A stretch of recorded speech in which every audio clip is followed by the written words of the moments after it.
e assim que eu pausar, né, e falar para vocês, podem falar com dúvidas, podem ir falando no chat, e assim que eu pausar, eu dou uma olhada, e se faltar alguma coisa, na hora que eu sinalizar, vocês podem conversar, mas eu peço sempre que deixem eu terminar a explicação, eu concluir o raciocínio, para não atrapalhar, eu não esquecer de falar algo que eu estava planejando falar para vocês, tá bom?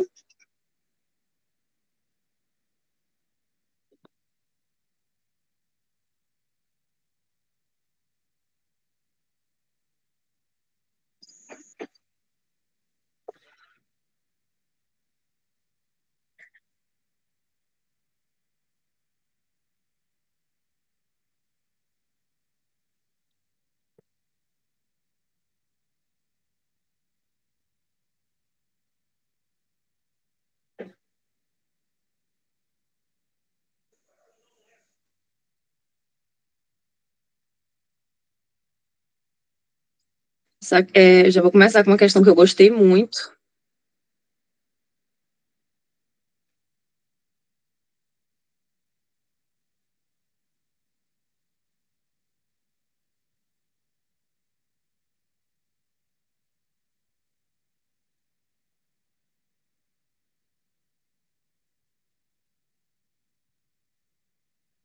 Estão visualizando, pessoal?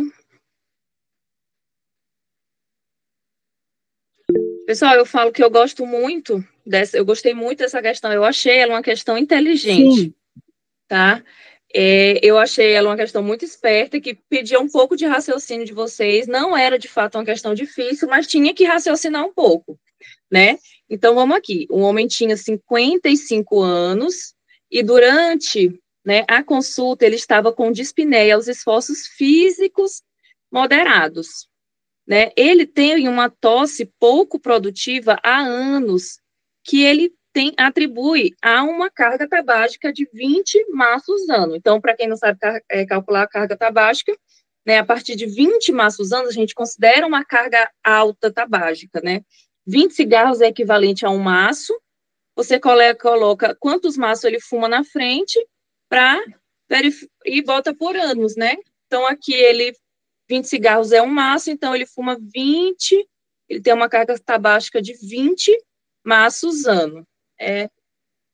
Separar um tempinho para explicar isso melhor para vocês. Por exemplo, se ele fumasse só 10, né, 10 cigarros, ele fumaria meio meio maço em 20 anos. Isso seria igual a 10 maços ano, a carga tabágica dele. Se ele fumasse 40 cigarros por dia, né, há 20 anos,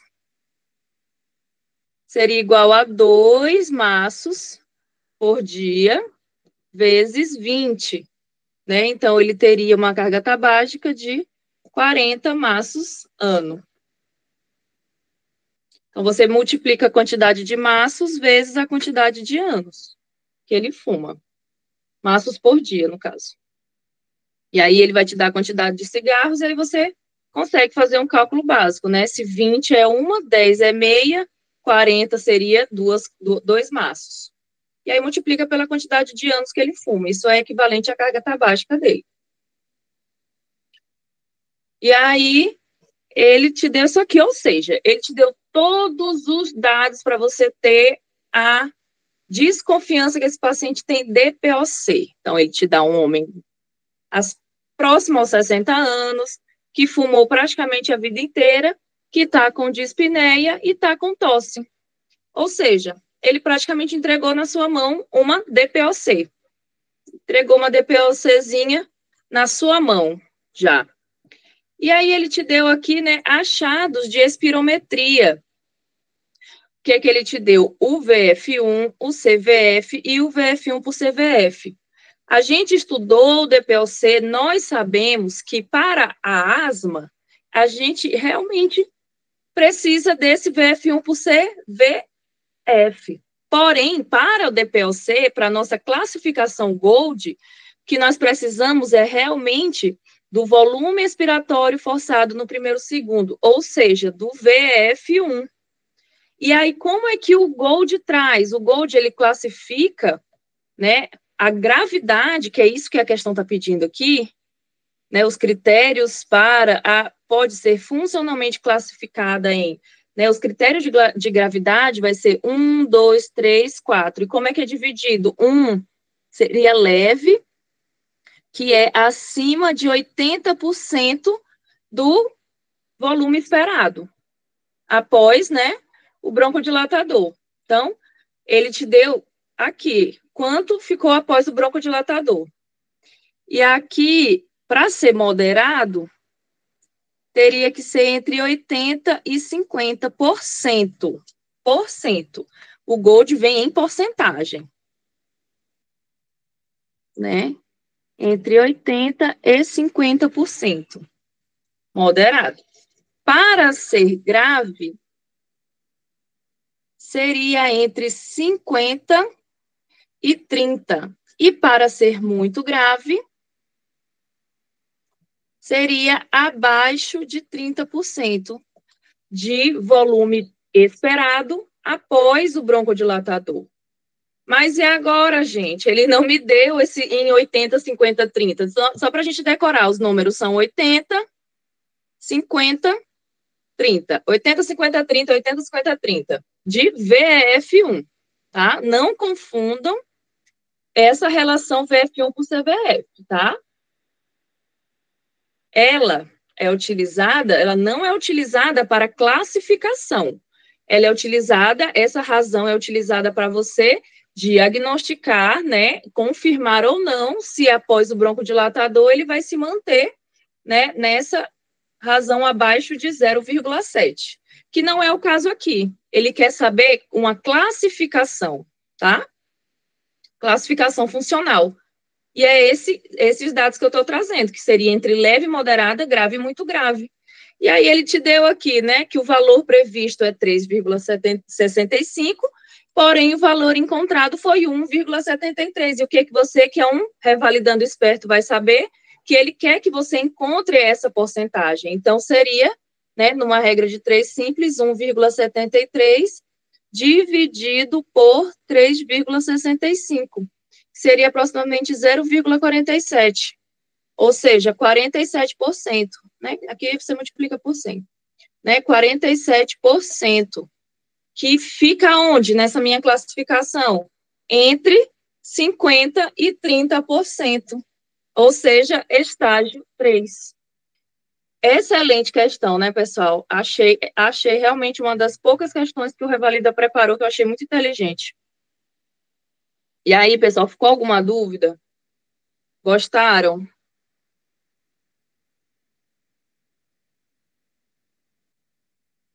Alguma dúvida? No, né? Então, bora para a próxima.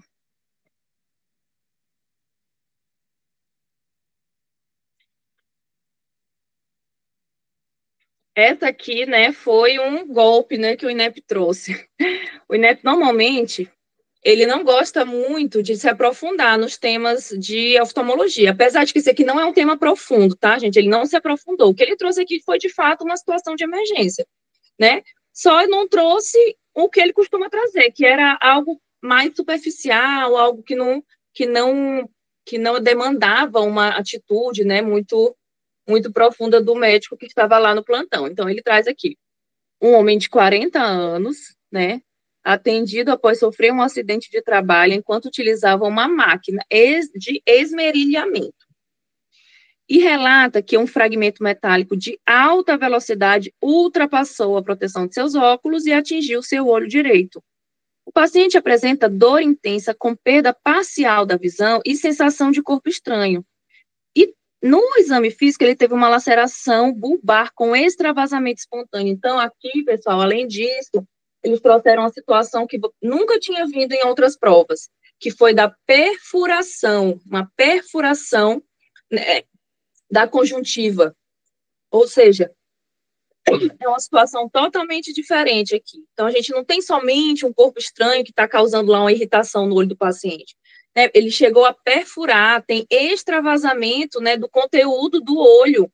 Então, você acha que, nesse caso, né? Aquelas condutas que a gente é acostumada a ouvir o INEP trazendo, ver, né, o INEP trazendo, de apenas colocar um curativozinho e mandar para o oftalmologista, cabe aqui? Então, nesse caso aqui, pessoal, não caberia, tá bom? Porque nesse caso você tem a perfuração de uma mucosa, né? Um local do olho que é extremamente sensível, além de tudo, está extravasando. Então, imagina, né? Você está a gelatina, o conteúdo gelatinoso de dentro do seu olho está em contato com o meio externo e você ainda vai irrigar o olho com solução salina. Não é, aqui não cabe isso, tá, pessoal? Isso aqui é se não tivesse uma possível perfuração. Então, aqui eu já não posso entrar com essa medida aqui. Fazer a penicilina está correto, tá, gente? Essa aqui não está correta por causa dessa irrigação. Você não caberia irrigar um paciente que está com a perfuração e extravasamento do conteúdo gelatinoso. Porém, realizar uma antibiótico, né, um antibiótico pré-emptivo aqui, que não chega a ser profilático, também não chega a ser um tratamento, a gente chama esse antibiótico, que é quando há contato, né, quando há uma possível contaminação, porém ainda não há uma infecção, a gente chama esse antibiótico de pré-emptivo, né? Não é profilático, porque já aconteceu a perfuração da mucosa. Então, caberia sim um antibiótico aqui. Colocar um escudo rígido sobre o olho afetado, aqui está ótimo, tá? Você tem que lembrar que é uma situação que só um curativo oclusivo não seria suficiente para proteger, tá? Então, o curativo oclusivo, ele fica ali só para tampar quando o paciente tem uma irritação, um corpo estranho. Então, aqui eu tenho uma situação mais grave, eu tenho que evitar de qualquer forma, qualquer mínimo trauma, qualquer mínimo pressão que esse olho venha a sofrer que possa piorar o extravasamento do conteúdo dele, tá? Então, iniciar flúor, mais uma vez, né, antibiótico, né, está correto, e verificar a imunização. Perfeito, gente, eu tive uma penetração, uma espécie de trauma perfurativo aqui, né? Então, o olho, né, o conteúdo interno teve contato com um fragmento metálico que perfurou. Então, eu tenho que ficar de olho, sim, na antitetânica. Essa letra B não tem nenhuma ressalva, ela está totalmente correta. E aqui, aplicar colírio. Gente, eu não posso, né, aplicar um corticóide nesse momento, tá? Nesse olho. O olho está perfurado, está extravasando. Não é essa a conduta.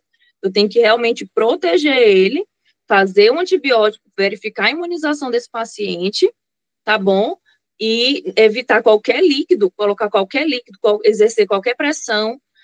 Tem que ser realmente uma proteção mais, né, mais assíduo aqui, colocar um escudo rígido, o escudo rígido que tá ok, o escudo rígido. Porém, você não vai colocar nenhum tipo de líquido sobre esse olho no momento, né? Vai realmente proteger ele de uma forma bem protegida e quem vai verificar a conduta, né, a cirurgia, vai ser o especialista. Aqui a gente vai entrar com as medidas, né, de proteção para esse paciente. Não, também aqui, essa aqui estaria errada tanto pelo antibiótico, tanto pelo curativo oclusivo. Curativo oclusivo, nessa situação, não cabe. Alguma dúvida, gente? Deixa eu ver aqui.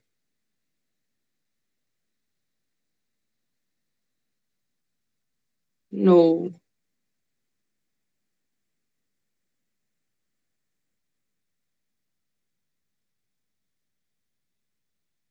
Eu acho que aqui a radiografia não vai dar uma para a gente, né? Não vai ser muito útil, não. Quem vai verificar o exame de imagem para utilizar, para poder, né, realizar a cirurgia, já vai ser o especialista. O que a gente tem que fazer é proteger ao máximo esse olho, tá, Viviana? Pois é, essa questão da Gold, né, ela tinha um raciocíniozinho a mais, né? Então, né, muita gente foi errado na questão de olhou direto para esse aqui e achou que essa aqui era o valor que você teria que utilizar, mas não era. Essa outra questão aqui, tá, gente? Essa questão eu acredito que ela vai ser anulada, mas a gente vai olhar ela direitinho, porque, né, o INEP adora esse tema e vai cair na próxima prova, vocês nem se preocupem quanto a isso. Então, TORCHs, né, infecções congênitas. As infecções congênitas ou perinatais são causa significativa de mortalidade, e os sinais e sintomas dessas enfermidades são similares, porém, algumas características são mais sugestivas de determinada doença. Então, gente, eu vou fazer uma revisão aqui rápida de TOSH, né, para quem não está por dentro e também para quem já esqueceu, né? Então, vamos pensar, a gente tem aqui das principais infecções congênitas são, né, número 1, que sempre aparece, é a sífilis, e número 2, a toxoplasmose, e número 3, que está vindo aí, aparecendo bastante no INEP, é a citomegalovirose. Citomegalovírus. 4, a rubéola. Herpes. E aqui tem outras, né? Que aqui a gente vai incluir zika, a zika, tem a varicela, né? Tem outras aí, né? Tem até a que pode entrar, inclusive, não é de fato uma infecção, mas se confunde com ela, que é a síndrome alcoólica, né? Quando a mãe bebe durante a gestação. Então, vamos aqui na sífilis. Quais são as principais características de uma infecção congênita da sífilis, né? A gente vai ter aqui uma coriza, né? Sanguinolenta, né? Algo do tipo sanguinolenta. A gente vai ter, além de tudo, a pseudoparalisia de Parrot. Vou botar aqui só Parrot. Né, tem mais coisas, a gente pode ter aí umas pústulas, a criança apresentar, né, pústulas na pele, hepatomegalia, icterícia. Então, essas são algumas que a gente pode pensar. Na toxoplasmose é muito bom, porque tem a tríade e a tétrade, né? Tem a tríade de Sabin, que aí o que é que ele entrega? Né? Vai ter tríade de Sabin, né? Vai ser a corioretinite, tá horrível a letra, mas vocês copiam aí correto. Corioretinite, a gente vai ter hidro ou microcefalia e as calcificações intraventriculares, né? Não é intraventriculares, é as calcificações cranianas difusas. Calcificações. Do citomegalovírus, né? O que traz aqui? CMV. CMV, eu penso em periventriculares. Periventriculares, ou seja, C de calcificações periventriculares.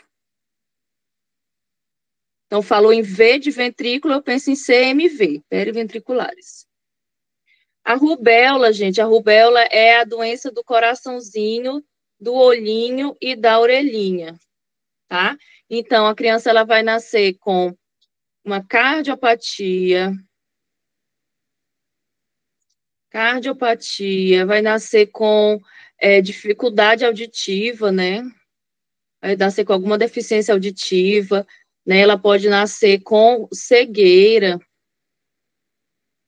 pode nascer também, tem mais alguma coisa, com retardo mental, com atraso, né? Com retardo. A herpes, né? É muito comum a criança nascer com lesões de pele, nascer com conjuntivite. Aqui eu estou trazendo, pessoal, só as mais marcantes, que é para vocês pegarem, tá? Na zika, a gente já sabe que é a microcefalia, né? Tem também retardo. Na varicela, a criança vai nascer cheia de vesículazinha, né? E cicatrizes. Da síndrome alcoólica, a criança vai nascer com um pouco também, né? De retardo mental e crescimento. Então, né? Após esse pequeno resumo, vamos para a questão. As infecções congênitas são significativa causa de mortalidade, os sinais e sintomas dessas enfermidades são similares, porém algumas características são mais sugestivas de determinadas doenças. O que ele quer dizer, né?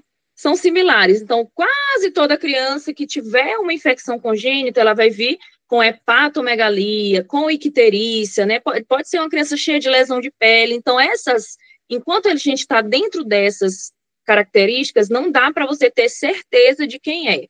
A partir do momento que vai aparecer aqui uma pseudoparalisia de Parrot, né? Uma coriza serossanguinolenta, né? Aparecer uma corioretinite com hidrocefalia, com calcificações. A partir do momento que tiver calcificações, é aí que você consegue começar a bater o martelo e dizer quem é quem, né? Aqui, quando eu falei cegueira, aqui também tem catarata no olhinho aqui, viu? Catarata, para ser mais específica. E aí ele quer saber, né? Ele te deu aqui características e quer que você diga de quem é.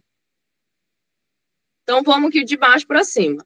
Então, quando eu estou falando em catarata, persistência do canal arterial, né, ou seja, cardiopatia, né, olhinho, coraçãozinho e retardo do crescimento intrauterino. De quem que eu estou falando, gente? Quem foi a nossa que tem coraçãozinho e olhinho, né? É a rubéola. Então, aqui, quando ele falou em citomegalovírus, eu sei que está errada, porque, né, a palavra que eu iria buscar seria calcificações periventriculares para citomegalovírus. Então, essa aqui já não é a nossa resposta correta. Rinite serossanguinolenta. Então, essa palavra, onde que a gente encontrava ela? Bem aqui em sífilis, né? Pseudoparalisia de Parrot. Então, sim ou sim, essas características estariam falando, né, de uma sífilis. E aqui ele ainda traz catarata e corioretinite, né, que ainda joga um pouco para outras, né, que não é tão patognomônico, mas aqui a gente pensa mais a catarata, a gente pensa mais na rubéola, a corioretinite a gente pensa mais na toxo. Então, herpes simples tá errado, não estou falando, né, dessa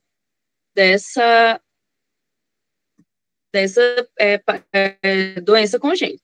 Aqui, rache com úlceras, plaquetopenia, alteração licórica, são achados típicos da rubéola.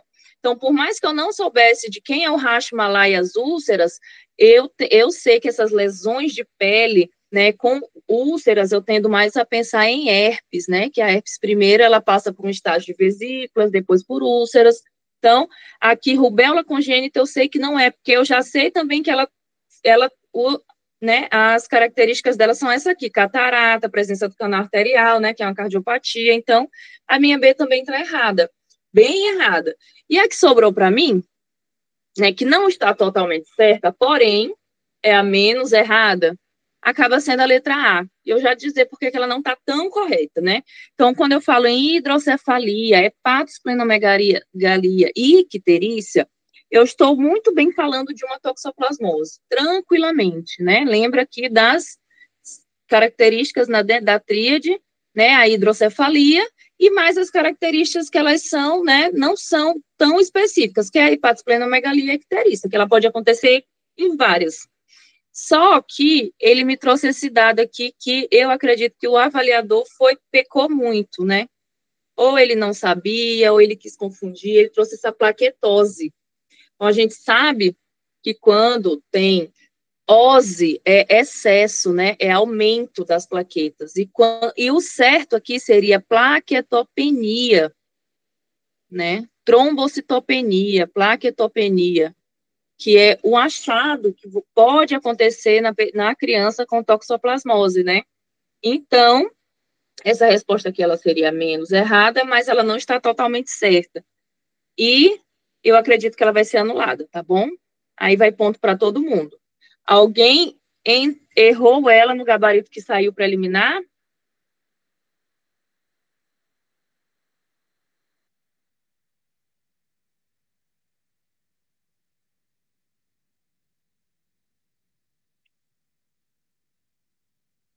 Então, eu acho que essa aqui, muita gente aceitou ela, né? Mesmo com esses dados. Então, poucas pessoas vão se beneficiar dessa anulação, caso ela ocorra.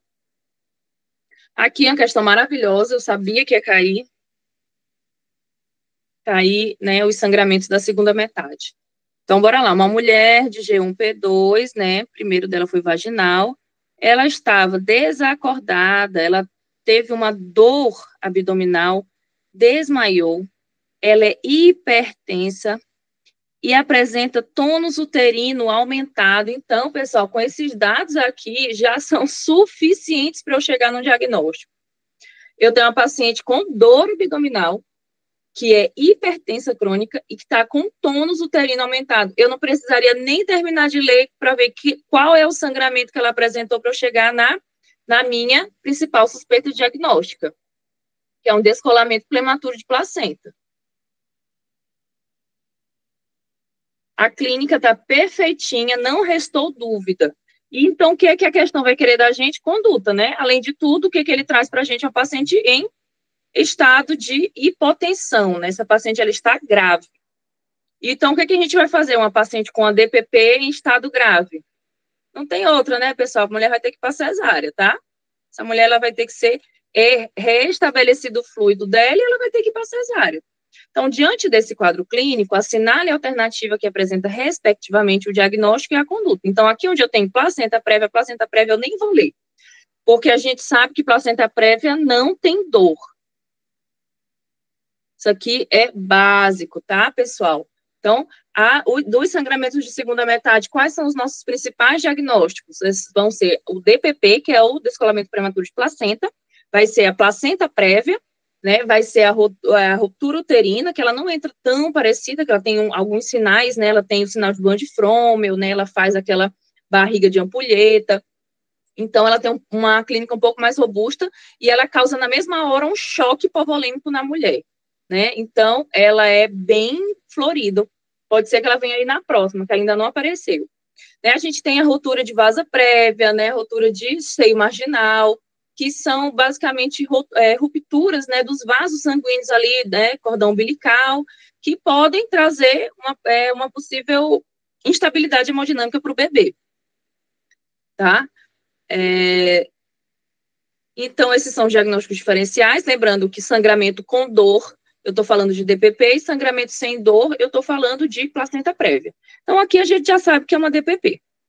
Então, vamos ver qual é a melhor opção de tratamento para essa paciente. Então, descolamento prematuro de placenta, priorizar a estabilização hemodinâmica, perfeito, com reposição volêmica, posicionar a paciente em decúbito lateral e realizar a cesárea imediatamente. Aqui eu não encontro nenhum erro, tá, pessoal? A gente vai estabelecer, né, o controle hemodinâmico dessa mulher e acabar com esse tormento. Descolamento prematuro de placenta, iniciar uma administração hipovolêmica, ok, com oxigênio, e iniciar a monitorização contínua materno-fetal enquanto a paciente é preparada para o parto. Aqui não tem indicação de eu esperar, eu tenho uma mulher que ela está instável, e a causa da instabilidade dela eu posso resolver cirurgicamente, eu vou esperar para quê? Eu posso resolver bem ali, aquela que está causando é justamente o descolamento da placenta que está causando um sangramento uterino. Se eu esperar essa mulher entrar em parto vaginal, essa mulher entra numa coagulação intravascular disseminada, síndrome de Sheehan, dá um monte de complicação aí, porque eu queria induzir um parto vaginal, não faz sentido, tá, gente? A nossa letra correta é a letra A. Alguma dúvida?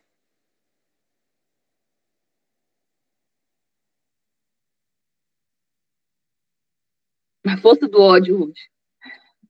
Certo. Ser divulgada no grupo depois na comunidade. A correção está sendo gravada, sim, Paulo. Todas as correções, tá? Essa foi ótima, foi tranquila. Concordo. Na verdade, gente, a grande maioria das questões objetivas, elas foram bem tranquilas. Não dá para a gente negar isso, não.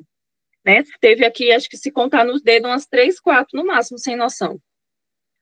Os ciganos romani que vivem no Brasil possuem um estilo de vida não homogêneo. Então, aqui, ele já está trazendo uma boa informação para vocês. Ele está dizendo que existem os povos ciganos, mas tem coisas que não dá para generalizar, porque cada um vive, é como se cada tribo entre esses romani vivesse ao seu modo. Uma cultura, muitas vezes, divergente, né, o que ele traz aqui. Portanto, é essencial que gestores e profissionais de saúde se aproximem dessa população. Essa aqui, a doutora de preventiva de estratégia bateu muito na tecla. Ela tem uns 3 anos que ela estava dizendo que ia cair esse tema e agora, enfim, caiu. Conheçam as suas questões específicas. Nesse contexto, ao se fazer o planejamento de ações de saúde para essa população, é importante considerar que Então, o que é que você deve considerar sobre os povos, né? O que é que a gente pode afirmar? As questões de saúde são conduzidas por homens, na maioria. Então, aqui, pessoal, presta atenção, né? As questões são conduzidas por homens na maioria das comunidades, motivo pelo qual as mulheres não devem ir ao hospital sozinha. Então, isso aqui, né, uma forma de quase generalização já traz consigo uma contraposição ao que o enunciado te dá, que é um estilo de vida não homogêneo. Então, como é que eu posso dizer que as mulheres romani, no geral, não devem ir ao hospital? Então, aqui, por si só, é uma questão que eu já posso ir cortando ela, porque eu não tenho como afirmar isso, se eu sei que cada tribo, né, dentro dos Romani, vive ao seu modo, né? Obviamente vai ter algumas populações em que as mulheres podem ir, outras que ela não pode. Então, quando eu falo que as mulheres, eu não coloco a maioria, a minoria, uma grande parte, eu falo que elas, no geral, não podem, tá? Eu já generalizo e eu não posso fazer isso, tá? Então, essa questão aqui, ela tá errada por causa disso. E também, a maioria das comunidades, né? Eu acredito que não tem esse dado afirmando que a maioria das comunidades hoje são conduzidas por homem, tá? Não, essa parte aqui eu não vou saber afirmar, mas, né, o motivo pelo qual as mulheres, então aqui, sim ou sim, é uma questão que a gente já pode começar a cortar ela da nossa mira.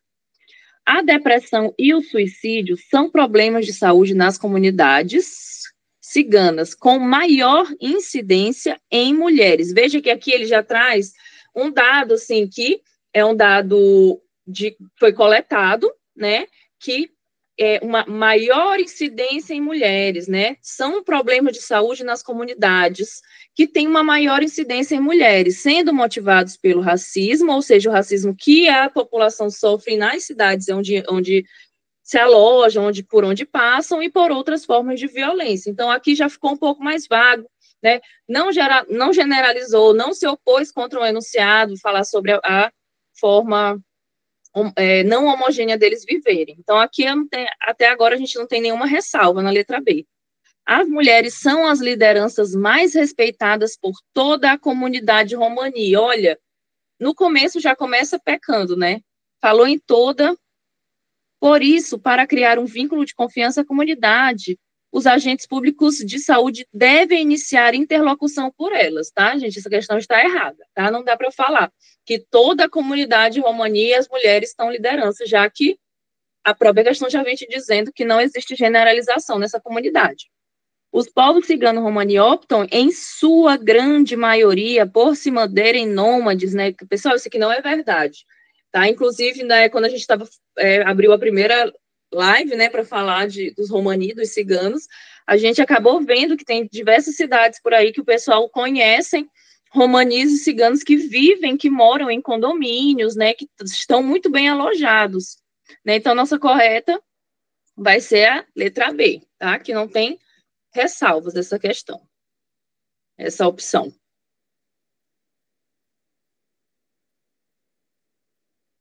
Alguma dúvida, gente? Acho que era a menina que estava falando do Goiás, né? Que diz que em Goiânia os romani moram tudo em condomínio fechado, né? Com Hilux. Mas eu não conheço, tá? Foram dados de outras pessoas. Eu não posso dizer, não conheço nenhum.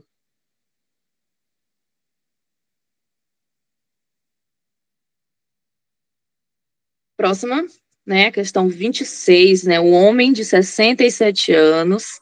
Questão boa também na clínica médica, né? Clínica médica, a gente está falando de medicina de verdade. Um homem de 67 anos que tem um histórico de DPOC, gostaram de DPOC nessa prova, é levado à unidade de pronto atendimento com desconforto respiratório. Bora lá. Tosse e confusão mental há 2 horas. Então, o que a gente já pode pensar aqui? Uma DPOC exacerbada, né? Exacerbada provavelmente por uma infecção respiratória, uma pneumonia. Pode ter acontecido. Nos últimos 5 dias, ele piorou. Então, aqui já traz, né?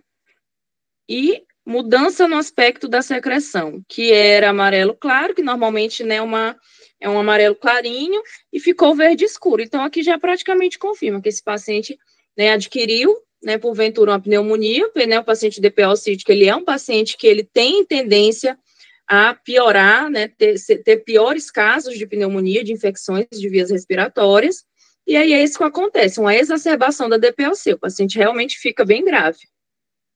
Ao exame físico, ele se encontra torporoso, com extremidades cianóticas, sibilos e estertores difusos em todos os campos pulmonares. De estertores, a gente falou a palavra mágica da pneumonia. E aí ele quer saber qual é a conduta clínica. Então, gente, vamos fazer o primeiro raciocínio aqui. Eu estou falando de um homem que tem uma DPOC, ou seja, ele tem uma comorbidade, ele tem uma comorbidade exacerbada, ele está torporoso, né? Ele está torporoso, ele está com confusão mental. Se eu fosse usar apenas o CURB-65, né, para pensar na pneumonia desse paciente, o paciente ganha um ponto daqui, não dá para usar o CURB, né, teria que ser um CRB, que não tem ureia. Lembrando que o CRB é sempre um ponto a menos, ser mais grave. E aqui ele está com confusão mental. Esse paciente já ganha aqui 2 pontos de CRB. Esse paciente, sim ou sim, ele vai ganhar internação hospitalar. Tá? Então, as que têm acompanhamento ambulatorial, eu já corto. Né? Se eu não quiser cortar por noção, que não tem como eu mandar para casa um paciente, né, idoso, com estertores torporoso, né, que ele está com extremidades cianóticas, eu poderia jogar rapidinho no CRB e saber que o tratamento dele é sim ou sim hospitalar. Sabendo que um atendimento, né, é hospitalar, um paciente que não está conseguindo respirar, né, um paciente que não tem nem consciência mental, eu não teria como passar um corticoide inalatório para esse paciente, ele precisa de um corticoide via sistêmica, tá bom, pessoal? Um paciente grave, é um paciente que não está, né, não está conseguindo respirar corretamente, está tossindo pra caramba, está cianótico, né, ele vai precisar, né, receber oxigênio e também ele vai precisar de internação e um tratamento por via endovenosa. Tanto o antibiótico terapia dele, quanto o corticoide dele, paciente grave. Alguma dúvida aqui, gente? Depois da comunidade. Hoje está todo mundo tranquilo com as dúvidas, né? As questões realmente elas são bem claras, tá? Se ficar alguma dúvida aqui com o CRB, pessoal, isso aqui é uma das coisas que eu oriento vocês a estudarem antes de tudo, porque esse aqui é um tema básico, ele cai todo ano, tá bom? Que é as pneumonias. Apesar de que essa questão ela não era só sobre pneumonia, mas, né, utilizando um pouco de noção, a gente poderia aplicar ele também.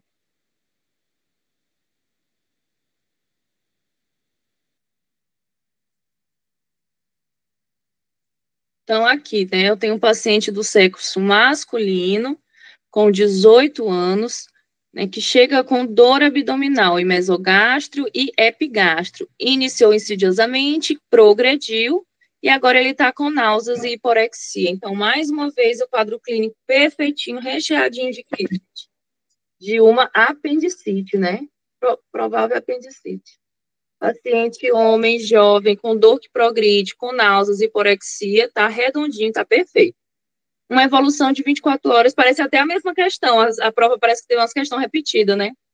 Ao exame físico, a dor abdominal é exacerbada pela tosse, discreta diferença de temperatura entre a região axilar e retal. Opa, aqui eu tenho um sinal. Doutora. Qual é o nome desse sinal? Oi? Doutora, desapareceu aqui para mim a prova. Saiu a imagem. Tem alguém está compartilhando a tela. Não sou eu. Alguém botou para compartilhar a tela.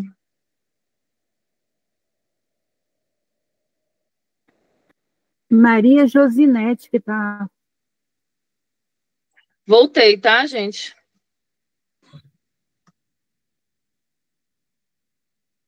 Ainda não. Agora sim. Então, aqui a gente vê claramente esse sinal, que é um sinal indicativo de peritonite local, que é o sinal de Lenander.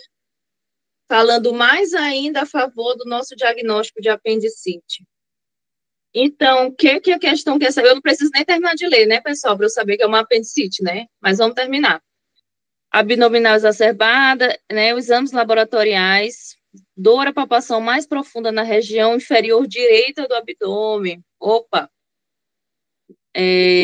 Exames laboratoriais mostram leucocitose com desvio à esquerda, né? Aqui fala uma leucocitose, 80% de neutrófilos, além de sumário de urina com 6 piócitos por campo, né? Até 8 aí a gente tolera.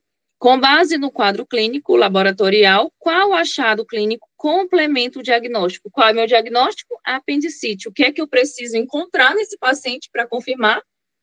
É uma apoio-percussão, pessoal? Eu estou desconfiando, por acaso, né, de uma pielonefrite? Não. Crepitação na parede abdominal associada à presença de gás.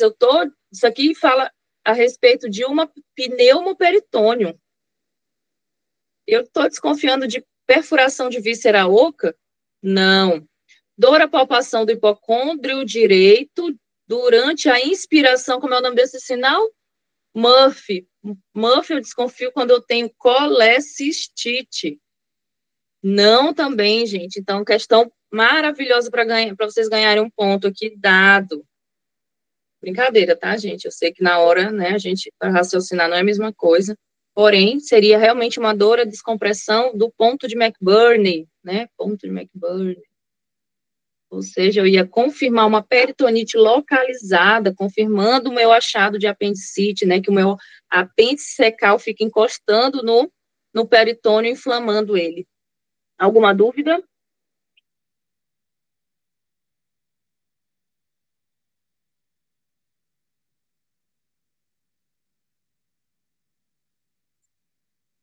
Ô, Renata, eu tô preocupada. Então, bora lá. Continuando. Um menino de 5 meses é levado para uma consulta de rotina, tá? Ele nasceu com a idade gestacional de 28 semanas. Pera lá, né, pessoal? O que isso aqui significa? Ele é uma criança com a prematuridade que... Esqueci agora a classificação, mas, né, 34, 38, acho que ele já é de moderada para bem novinho, né? Vamos dizer assim. Com boa evolução na internação e recebeu alta para acompanhamento ambulatorial. Ele está bem, porém, ele teve um episódio de infecção respiratória leve. A família está preocupada. Então, gente, quando eu tenho um bebê, né, a sua primeira infecção respiratória, eu posso desconfiar que ele vai adquirir o quê? Né? Eu posso pensar numa possível bronquiolite, né? A primeira infecção respiratória do bebê. A família está preocupada, e uma vez que o inverno está chegando, e com o inverno chegam os casos da bronquiolite, com tudo, tá? Chega mesmo com pressão.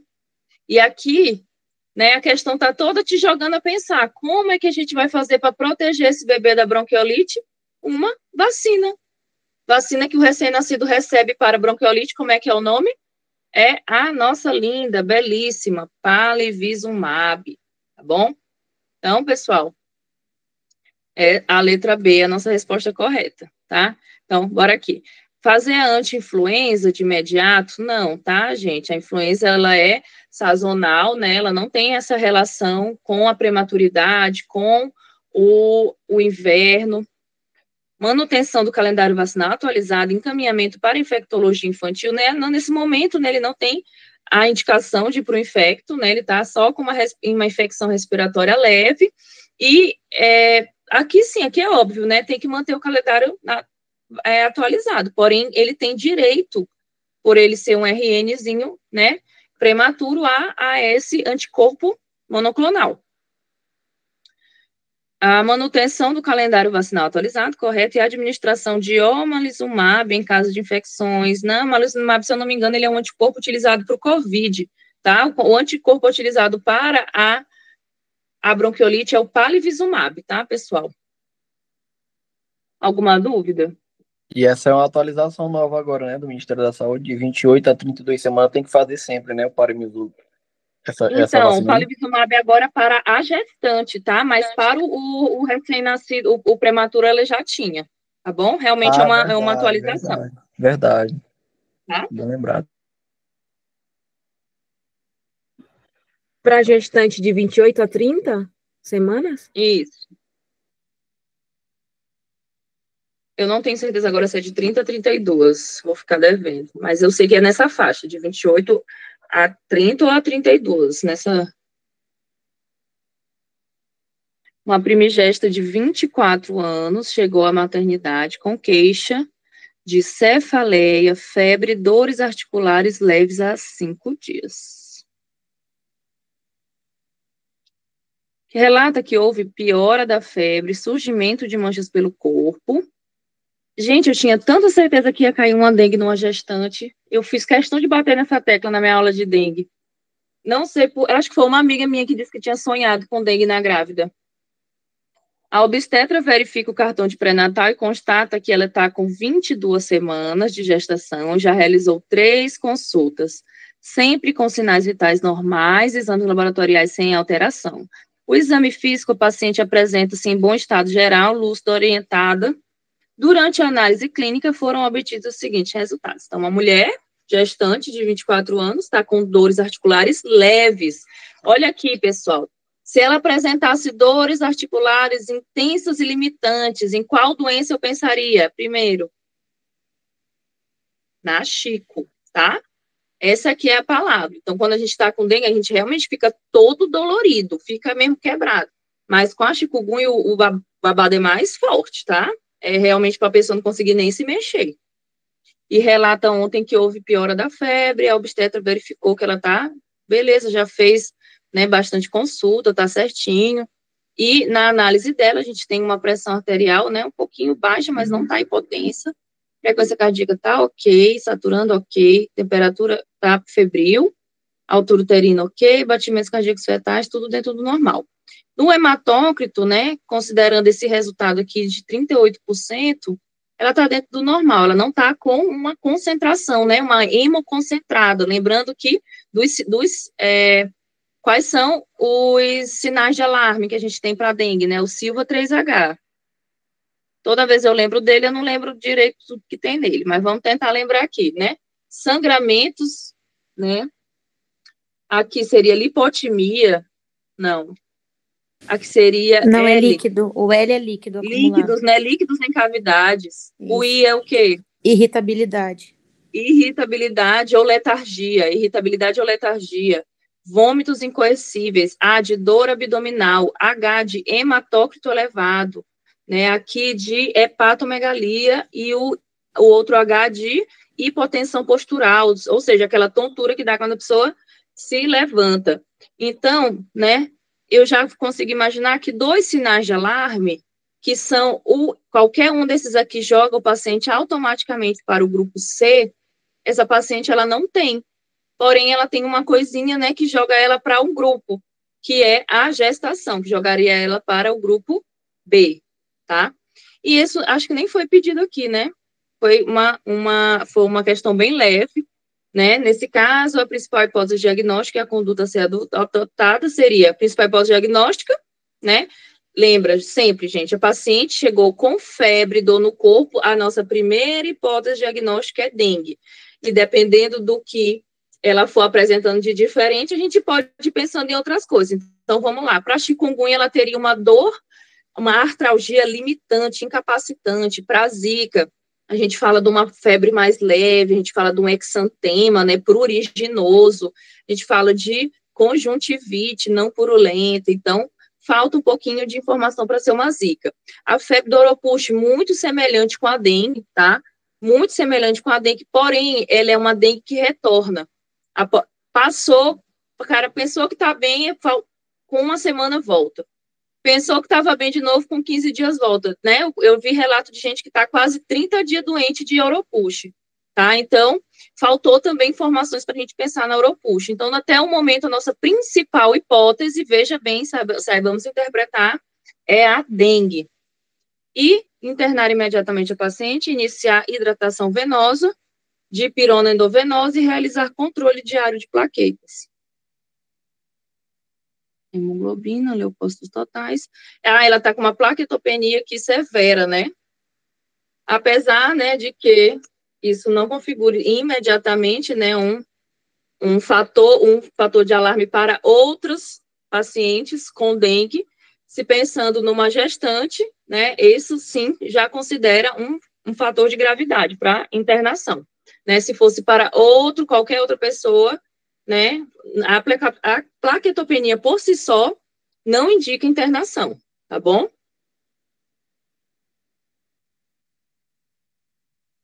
E é a nossa resposta, né, mais correta.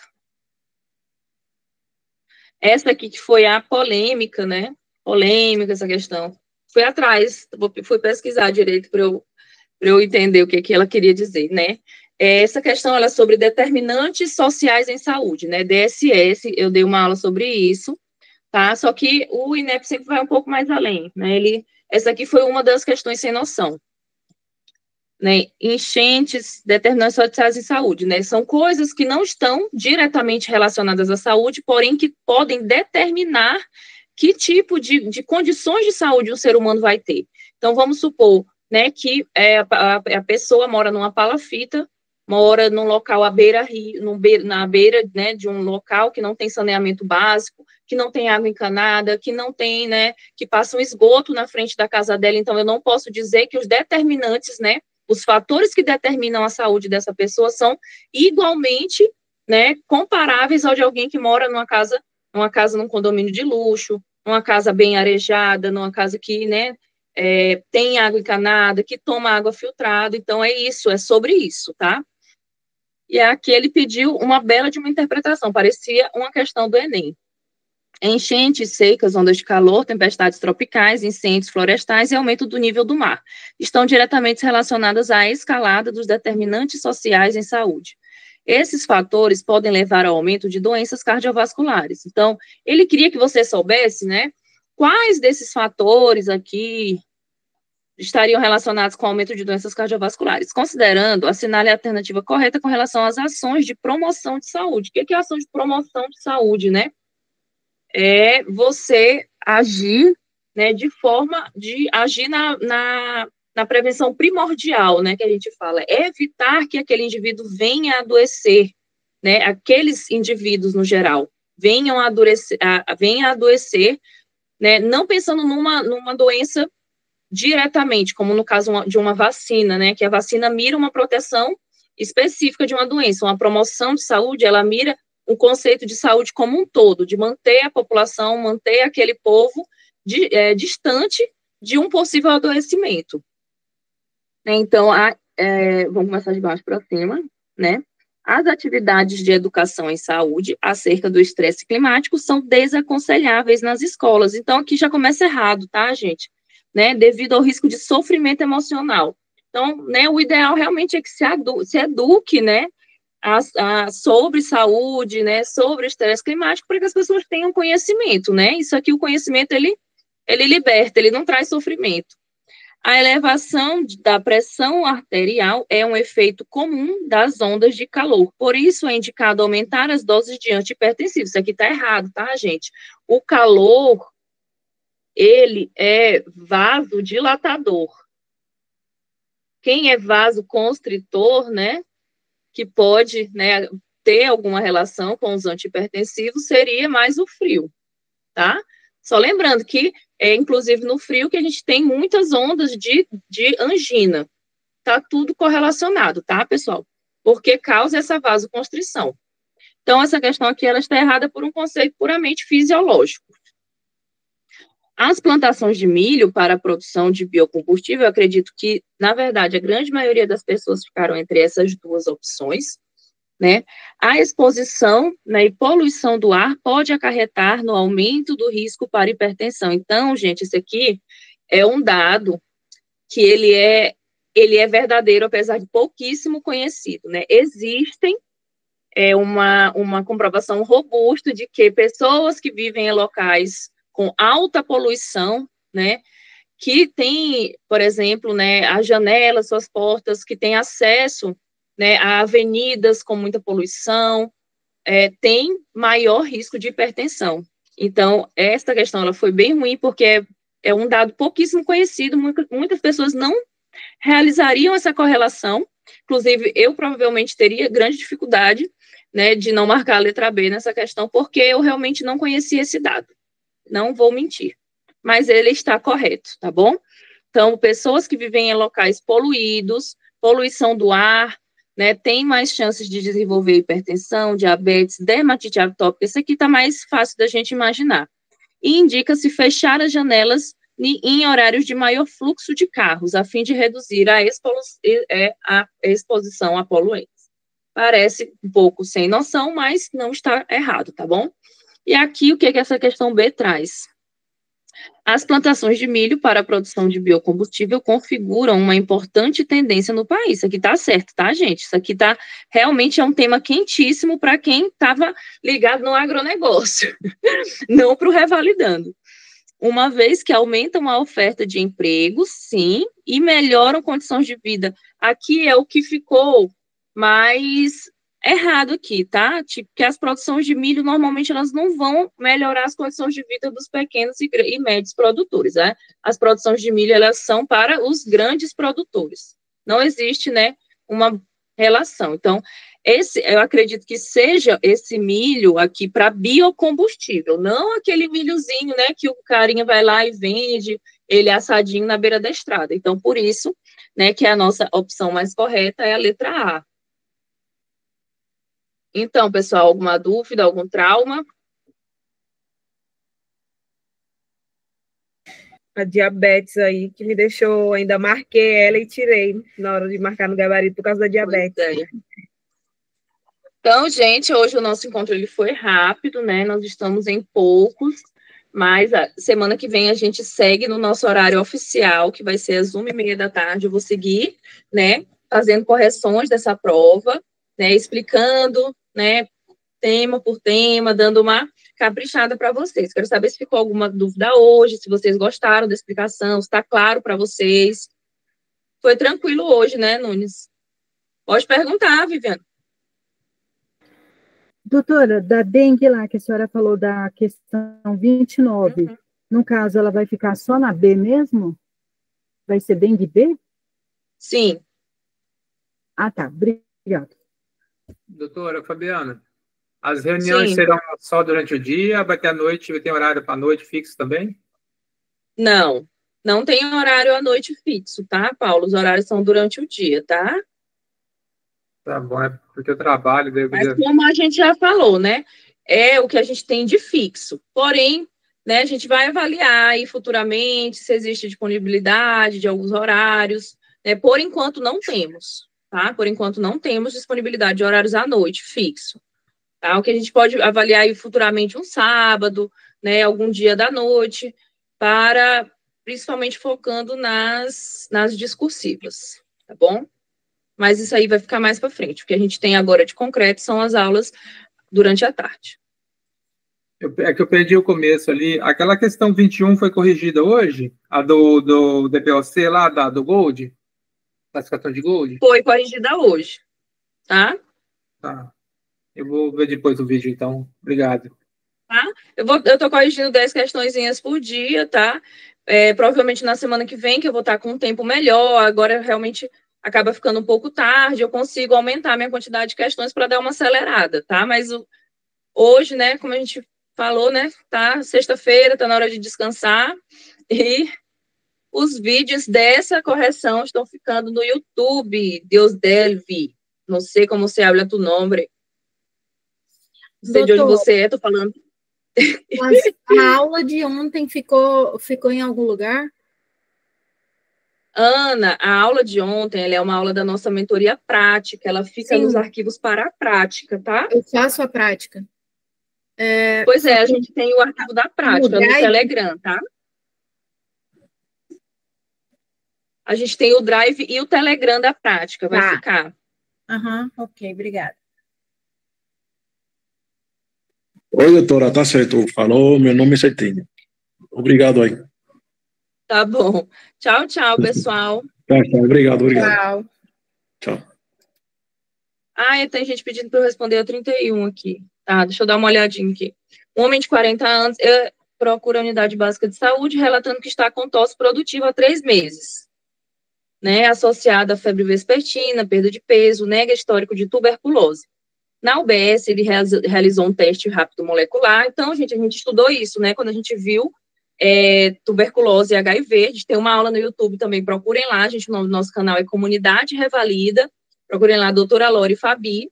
A gente deu uma aula de tuberculose, a gente ensinou como é que você tria um paciente que nunca teve tuberculose, um paciente que ele é um paciente socioeconomicamente, né, ele é vulnerável, né, os moradores de rua. E também como que você trata um paciente em retratamento. Então, no caso do paciente que ele nunca teve nenhum tipo de tuberculose, a gente já começa com um teste rápido molecular, tá, e já pode iniciar o tratamento desse paciente, tá bom? Quando você está falando, né, de um paciente, pode fazer só o teste rápido molecular e uma baciloscopia, né, pode fazer 2 testes ali. Enquanto a gente está falando, né, de um paciente que vive em condições de mora na rua, tá, um paciente que vive num presídio, por exemplo, você já tem que realizar 2 testes, 3 testes de uma vez, tem que realizar tudo que tem disponível, que é a baciloscopia, o teste rápido molecular e mais, né, a cultura. Entendeu? Então, vamos aqui. O paciente, assim como o paciente do retratamento. Na UBS é realizado o teste molecular, diante disso, esse paciente é encaminhado para ambulatório de referência em tuberculose. Correto, né? Ele já fez o teste rápido, positivo, se ele nunca teve contato, né, com a tuberculose, um TRM é um teste extremamente sensível. Então, a chance dele estar errado são altíssimas, assim como a chance de o TRM vir negativo e ele não estar doente também são muito baixas.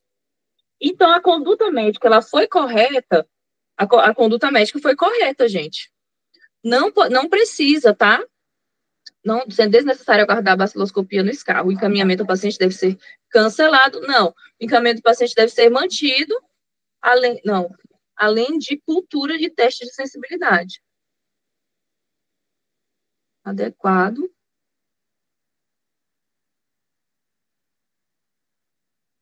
Sendo desnecessário aguardar. Para mim, a correta aqui é a letra C, tá bom? Deixa eu ver aqui.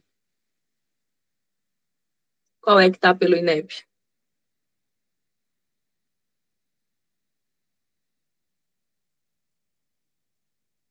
É isso, a letra C. É isso mesmo. É isso mesmo, tá? Então, ele mantém o encaminhamento, ele só não aguarda, tá? É isso mesmo. Ele vai fazer as coisas tudo lá no encaminhamento ao especialista, porém, já deu um TRM, a gente já pode botar o pé e dizer, vamos começar logo a tratar esse paciente. Não cancela o encaminhamento. Mantém o tratamento dele, não espera, e quando ele chega lá no especialista, ele vai terminar de fazer vai terminar de fazer os outros testes. Pode falar, Georgia. Eu não marquei essa questão, porque exatamente eu pensei bem assim, ó. Se ele já tinha feito um teste, um teste rápido, para que fazer outro? Você mantém fazendo, mas é uma conduta, tá? Quando chega lá no especialista, né, você faz teste rápido, você faz baciloscopia sempre em 2 amostras, tá? Porém, o que não é necessário isso é para iniciar o tratamento. Tá? Essa é que você não pode confundir esse conceito, tá? Você pede inicialmente só o TRM, se ele for positivo, você dá continuidade. Quando a gente está falando de pacientes retratados, pacientes, né, que já tem um fator, né, agravante aí, a gente já inicia pedindo logo um monte de uma vez. Esse é o raciocínio. Você já inicia pedindo logo tudo. Não inicia só com o TRM. Entendeu, Jorge? Não por isso você vai deixar de fazer. Não por isso você vai deixar de pedir futuramente.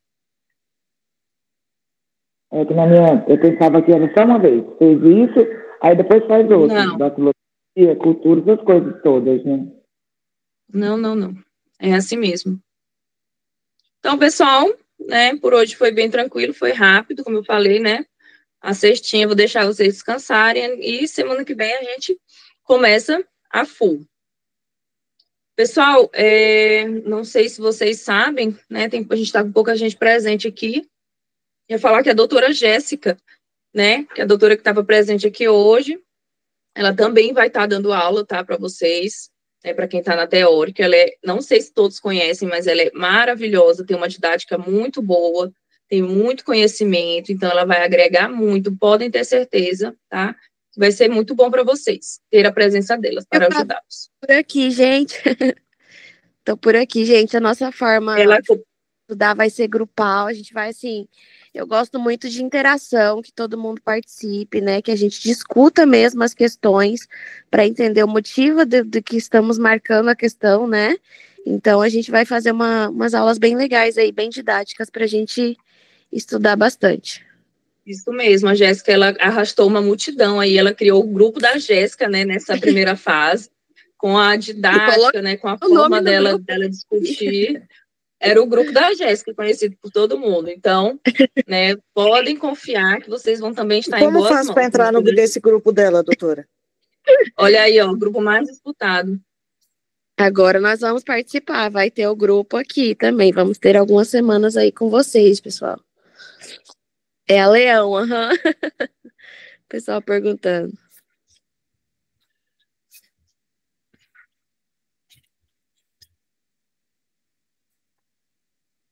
Edson, você está na prática? Não entendi. Quantas aulas já passaram da mentoria prática? Já foram 3 aulas, tá, Edson? Mas você vai conseguir ter acesso a todas elas, tá? Não se preocupe. A gente vai ter no Telegram elas disponíveis para você, do nosso grupo do Telegram da prática. Tá? A gente teve uma aula geral explicando como é que é o INEP, como é que o INEP faz, como é que funciona. E tem também, né, teve também uma aula de trauma, né, explicando como é que é uma estação de trauma, e logo em seguida, na última, a gente falou sobre as estações de procedimentos, e também demonstramos uma estação de ginecologia e obstetrícia e um protocolo SPIKES. Então, tem bastante material já para você ir atrás.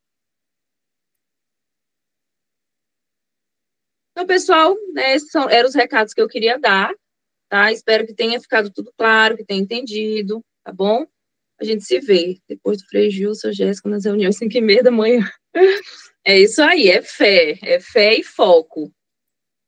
Não tem segredo. Tchau, tchau, pessoal. Boa noite a todos. Boa noite, gente. Boa noite, boa noite. Obrigada aí pela presença, doutores e doutora Jéssica.